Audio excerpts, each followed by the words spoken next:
member for Calgary Edgemont has a statement to make. Mr. Speaker, I have received many letters from all over Alberta telling me that women's shelters are in crisis. I would like to share one in the House. Rates of domestic violence are rising, and the severity is increasing. In 57% of cases, frequency and severity of violence has increased according to the Alberta Council of Women's Shelters. The need for women's shelter services has risen by 50% since 2021. There isn't enough spaces. One shelter alone had to turn away 78.3% of people seeking a safe space because of the shortage of spaces. At the same time, funding for women's shelters is flat. Wages have not kept pace with inflation, and the number of staff has decreased. Inflation is up by 30% since the government last increased funding. Domestic violence shelters' wages are on average 21% lower compared to jobs in other sectors.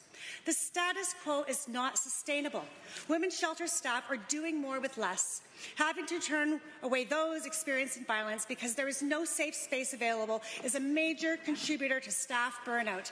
Low wages and burnout has created a crisis in recruitment and retention. This is not a big city problem. Almost half the calls for help are in rural areas and small towns. Those experiencing violence are waiting for months for shelter space. In 2022-23, shelters were unable to accommodate 11,000 children. On the front lines, we're now seeing children in encampments. This is a direct result of your budget's decisions.